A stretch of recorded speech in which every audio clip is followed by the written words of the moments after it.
Hey everybody, KMO here on a cold day. I'm going to keep it short so I can go back inside. Uh, why shoot outside, right? I mean, you could shoot inside, you got lights, you got a place to do it. It's because I need a haircut.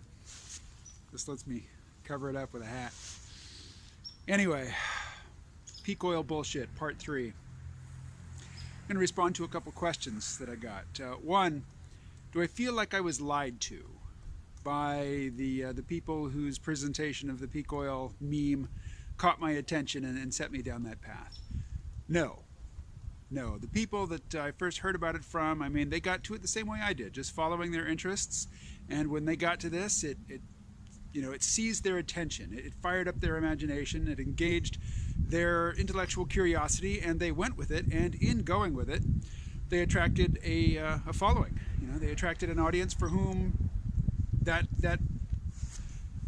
idea set, that worldview, it worked for the audience in the same way that it worked for the people that I first got the peak oil bug from.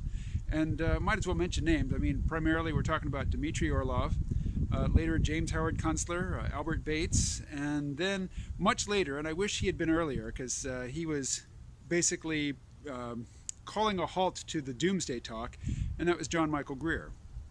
And somebody asked me if I thought that I was lied to. No. And do I still find value in the writing of these four men and other people who are writing about peak oil?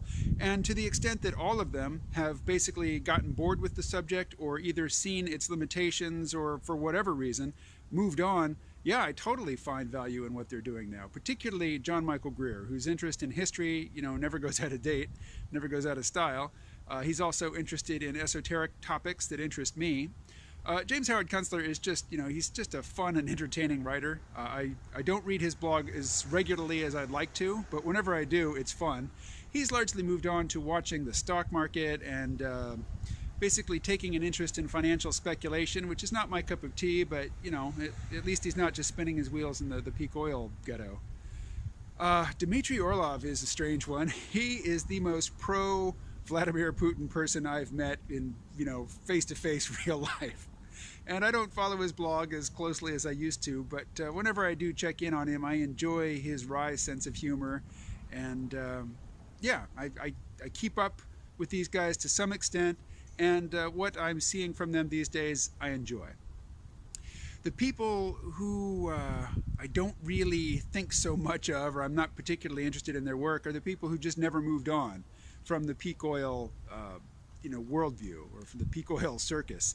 And I think the people who never moved on from it were the ones who capitalized best on their, having established themselves as being an authority figure in that world. And, no need to mention names. If you're not in this world, you shouldn't get into these people. And if you are, you know who I'm talking about. So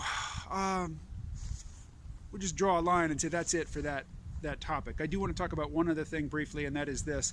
For me, the peak oil mindset was really destructive because there is, people will argue against this, and they have a leg to stand on, but not really.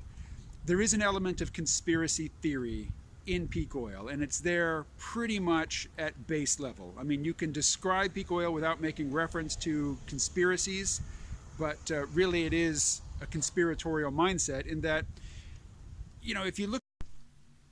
Alrighty, well, I'm back inside now, and the phone ran out of memory while I was still ranting, so I am just going to basically cut off everything to do with conspiracy mindedness and peak oil, and that'll get its own separate video in the next day or two here.